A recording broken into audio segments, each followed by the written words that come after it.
Hello everyone. तो मैं आ गया हूँ आप लोगों के लिए एक और नया वीडियो लेके। एक्चुअली ये जो वैकेंसी आ रही है वो इसरो की तरफ से आ रही है।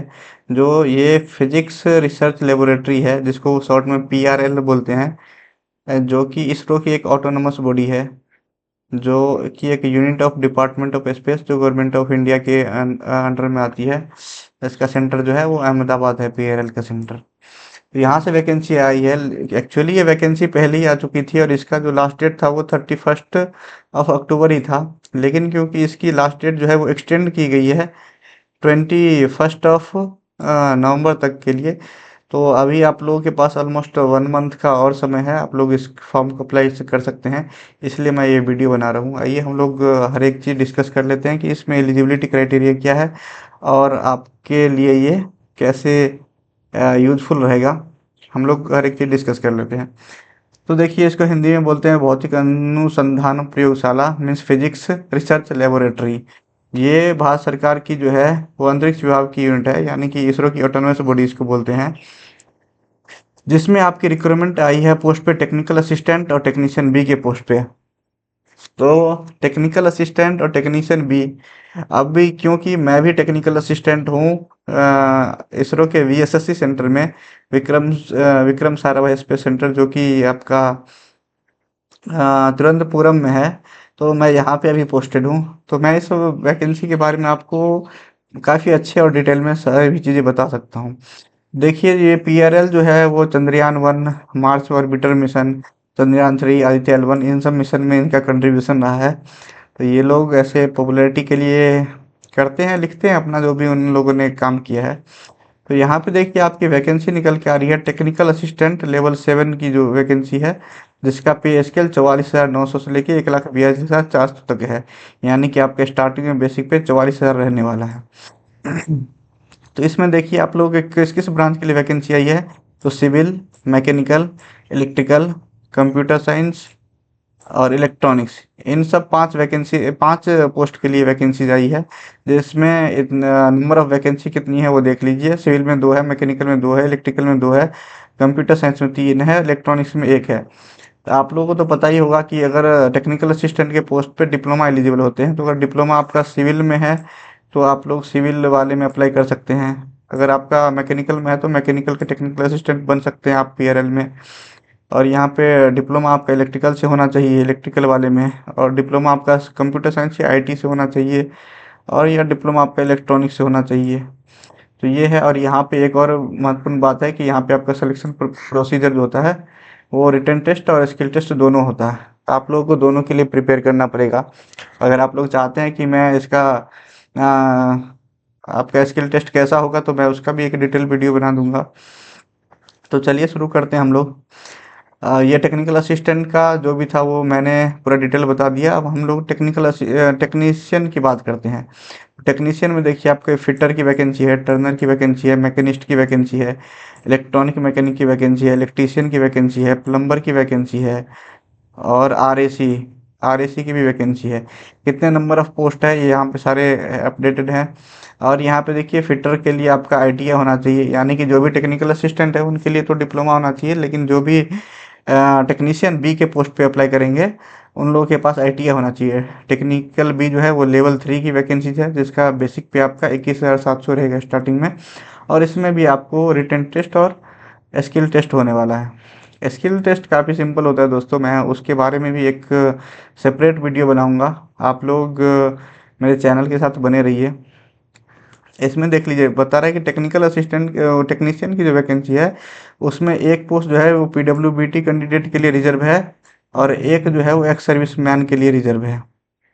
और टेक्निकल असिस्टेंट के की जो 10 वैकेंसी है अ, उसमें से एक पीडब्ल्यूबीटी के लिए रिजर्व है। आगे चलते हैं हम लोग एज लिमिट पे। तो देखिए, अगर आप मिनिमम आपका एज 18 होना चाहिए और मैक्सिमम एज आपका 35 साल होना चाहिए। तो ये मिनिमम और मैक्सिमम एज की क्राइटेरिया है, और वो आपका मिनिमम और मैक्सिमम एज जो कैलकुलेट होगा वो आपको 31 ऑफ अक्टूबर डेट के अकॉर्डिंग कैलकुलेट होगा। और यहाँ पे जो भी इसरो की जो भी सेंट्रल गवर्नमेंट की स्टैंडर्ड एज रिलैक्सेशन है वहाँ पे ये आपको मिलने वाली है। SC ST के लिए 5 साल और OBC NCL के लिए 3 3 ईयर। तो ये लोग ये बेनिफिट भी आप लोगों को देखने को मिलेगा इसरो के एटोनॉमस बॉडी में। यहाँ पे देखिए हम लोग पे बैंड और अलाउंसेस की बात कर लेते हैं। तो यहाँ पे टेक्निकल असिस्टेंट को लेवल 7 की वैकेंसी दी जाएगी, 44,900 है। लेकिन 44,900 दोस्तों बेसिक पे है। इसमें HRA DA TA और इसरो से space security space technology alliance भी मिलता है। तो वो सब जोड़ के अगर मैं बता दूं आपको तो ये आपकी सैलरी अराउंड 74 75 की आपको मिलती है। हो सकता है ये मुझे भी मिल रहा होगा। चलिए हम लोग बात कर लेते हैं टेक्नीशियन की। तो टेक्नीशियन की जो है 21,700 रुपये है बेसिक पे। इसके अकॉर्डिंग इस पे HRA DA TA भी मिलेगा। तो आप लोगों को पैसे को नहीं देखना है, क्योंकि पैसे आपके को काफ़ी अच्छे मिलने वाले हैं। डिप्लोमा वालों के लिए मैंने नहीं देखी कि किसी भी गवर्नमेंट सेक्टर में इसरो से ज़्यादा कोई पैसा देता है। तो वो तो आपको इसरो में ही मिलने वाला है, अगर आप लोग गवर्नमेंट जॉब करना चाहते हैं और इसरो में रहना चाहते हैं तो। यहाँ पे देख लीजिए, हम लोग बात कर लेते हैं फी पेमेंट की। तो यहाँ पे जो है टेक्निकल असिस्टेंट की देख लेते हैं। टेक्निकल असिस्टेंट का जो है आपको टोटल 750 रुपये ऑनलाइन एप्लीकेशन फी देने पड़ेंगे, जिसमें से आपको 250 रुपये जो है प्रोसेसिंग फी कट जाएंगे। आपको 500 रुपया जो है वो रिफंड कर दिया जाएगा अगर आप एग्जाम में अगर आप एग्जाम में अपियर होते हैं तो। मतलब आपको टेक्निकल असिस्टेंट पोर्ट के पोस्ट के लिए आपको 750 रुपये देने पड़ेंगे, जिसमें से 250 रुपया आपको एज एप्लीकेशन चार्ज कट जाएगा और 500 रुपया आपको रिटर्न हो जाएगा, रिफंड हो जाएगा। लेकिन आप एग्ज़ाम में अपीयर होने चाहिए उसके बाद। आइए हम लोग अब टेक्नीशियन बी के पोस्ट पे बात कर लेते हैं। तो इसमें क्या है कि आप लोगों में सभी को, चाहे वो किसी भी कैटेगरी के हैं, मेल है फीमेल है SC ST जनरल किसी भी कैटेगरी के हैं, आप लोगों को 500 रुपया देना पड़ेगा। और उसमें एप्लीकेशन चार्ज 100 रुपीज़ डिडक्ट हो जाएगा और आपको 400 रुपये जो है वो रिफंड कर दिए जाएंगे अगर आप एग्ज़ाम में अपीयर होते हैं तो। ये बहुत ही बड़ा क्वेश्चन है कि आप लोगों को एग्ज़ाम में अपीयर होना है, उसके बाद ही आप लोगों का फ़ी रिम्बर्स होगा। यहाँ पे देखिए इसका लास्ट डेट जो है वो 31 दिया था, लेकिन इसकी लास्ट डेट जो है वो एक्सटेंड हो गई है, अब वो 21 नवंबर तक है। तो आप लोग अप्लाई कर दीजिए, लास्ट डेट का इंतज़ार मत कीजिए। अप्लाई कैसे करना है आपको, तो ये आपका URL दिया हुआ है, इस पर क्लिक करने के बाद अप्लाई होंगे। अगर आप लोगों को कैसे अप्लाई करना है इसका भी डिटेल वीडियो चाहिए तो वो आप लोग कमेंट कीजिए, मैं वो भी बता दूंगा। और इसका लिंक मैं दे दूंगा डिस्क्रिप्शन में, तो वहाँ से भी आप लोग डायरेक्ट लिंक को एक्टिव कर सकते हैं। चलिए हम लोग नेक्स्ट अपने मुद्दे पे बात कर लेते हैं। तो अगर आप मल्टीपल पोस्ट के लिए फॉर्म भरना चाहते हैं तो यहाँ पे देख लीजिए दोस्तों, अगर आप मल्टीपल पोस्ट पे फॉर्म भरना चाहते हैं तो उसकी भी खासियत है कि उसके लिए आप लोगों को अलग अलग पेमेंट करना होगा। आप अप्लाई कर सकते हैं, आप अगर ITI और डिप्लोमा दोनों किए हैं तो आप टेक्नीशियन बी के पोस्ट पे भी अप्लाई कर सकते हैं और टेक्निकल असिस्टेंट के भी पोस्ट पे अप्लाई कर सकते हैं। आप लोगों को फी जो है वो अलग अलग देना पड़ेगा। सिलेक्शन प्रोसीजर के बारे में तो मैंने बता ही दिया है आप लोगों को कि आप लोगों का रिटन टेस्ट होगा और स्किल टेस्ट होगा। देखिए यार, आप लोगों की जो पोस्टिंग होने वाली आप लोगों की जो रिटर्न टेस्ट होने वाला है वो अहमदाबाद गुजरात में होगा, या अबू रोड राजस्थान में, या उदयपुर राजस्थान में। ये 3 जगह आप लोगों का जो है वो एग्जाम सेंटर रहेगा। आप लोगों की पोस्टिंग जो है वो ऑल ओवर इंडिया में जहाँ भी के PRL के यूनिट्स है उसमें कहीं भी हो सकती है पोस्टिंग। ट्रैवलर अलाउंस की बात कर लेते हैं दोस्तों। तो वो आप लोग अगर स्किल टेस्ट के लिए जब अपियर होते हैं तो उस टाइम आपको लोगों को किसी भी कैटेगरी के हों, आप लोगों को स्लीपर ट्रेन का फेयर दिया जाएगा। अगर आप लोग के पहले से किसी गवर्नमेंट जॉब में काम करना चाहते हैं और उसको भर रहे हैं तो आप लोग को स्किल टेस्ट और डॉक्यूमेंट वेरिफिकेशन के टाइम आपका डॉक्यूमेंट वेरिफिकेशन और स्किल टेस्ट जो है वो सेम डे होगा। तो आप लोगों को जो है NOC उसी टाइम देना पड़ेगा अगर आप लोग किसी और जगह काम कर रहे हैं तो। अगर देखिए आप लोगों की पोस्टिंग जो है ना वो उदयपुर या या अबू में, उदयपुर या अबू में होगा। लेकिन यहाँ पे लिखा हुआ है ना, liable to be transfer to the work anywhere in India in the interest of PRL. मतलब अगर इंडिया में कहीं भी पीआरएल है तो आपको वहां भी भेजा जा सकता है। और यहाँ पे देख लीजिए एक बहुत ही बड़ी बात, क्योंकि इसरो में वर्कलोड बहुत ज़्यादा है, तो आप लोगों को जो है राउंड द क्लॉक काम करना पड़ सकता है। राउंड द क्लॉक का मतलब हुआ कि 24 आवर्स भी काम करने पड़ सकते हैं आप लोगों के लिए। तो आप लोग इसलिए इस बात के लिए पहले से प्रिपेयर रहिए। आप बाद में जाके ये ऐसा नहीं बोल सकते हैं कि मेरी 8 घंटे की ड्यूटी है तो मैं 8 ही घंटा काम करूँगा। यहाँ पे देखिए एक बहुत ही इम्पोर्टेंट चीज़ पॉइंट दिया हुआ है कि अगर कोई भी कैंडिडेट ओपन या डिस्टेंस लर्निंग कैटेगरी से हैं तो वो लोग एलिजिबल नहीं हैं।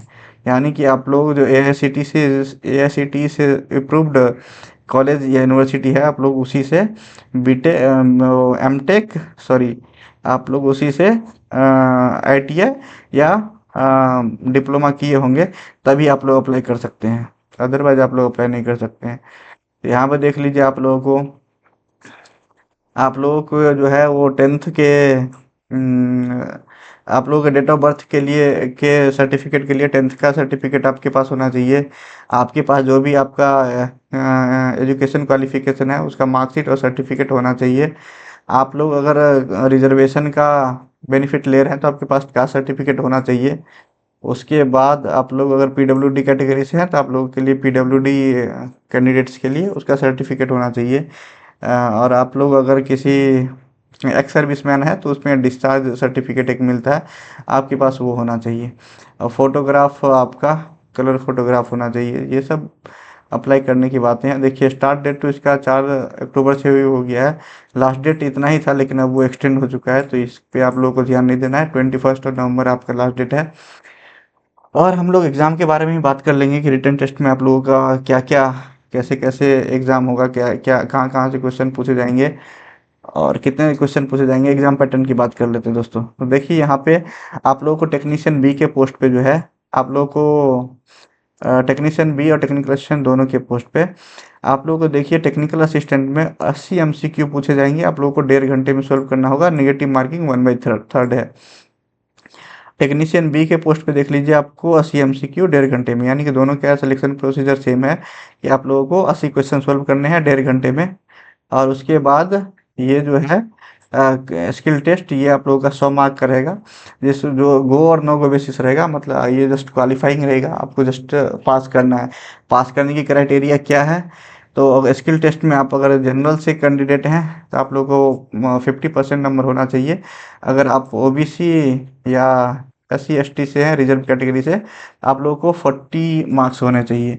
यानी कि 50 और 40 मार्क्स होने चाहिए आप लोगों के। और रिटन टेस्ट का ये है कि 80 में से 32 नंबर होना चाहिए। और टेक्नीशियंस के लिए सॉरी रिजर्व वालों के लिए 80 में से 24 नंबर होना चाहिए। तो ये मिनिमम मार्क्स है दोस्तों, आप लोगों को इससे ज़्यादा ही लाना पड़ेगा तभी आपका सिलेक्शन होगा। यहाँ पे देखिए स्किल टेस्ट के लिए शॉर्ट लिस्ट होगा, वो 1:5 के रेशियो में होगा। यानी कि 5 सीट पे 1 सीट पे 5 लोगों का स्किल टेस्ट किया जाएगा। और चलिए, तो यही था दोस्तों। अब तो हमारी सारी इम्पोर्टेंट जो भी पॉइंट्स थे वो हम लोगों ने कवर कर लिए हैं। अगर आप लोगों को इसरो के बारे में और भी कुछ जानना है तो आप लोग बता सकते हैं मुझे। मैं भी अपने आप को बहुत अच्छा महसूस करूँगा अगर आप लोगों की कुछ मैं हेल्प कर सकता हूँ तो बाकी हम लोग नेक्स्ट के वीडियो में देखेंगे स्किल टेस्ट में क्या है, कैसे क्वेश्चंस आते हैं, क्या क्या क्वेश्चंस आते हैं, मैं सारे डिस्कस कर लूँगा। आप लोग टेंशन नहीं लीजिए। Okay, till then bye bye.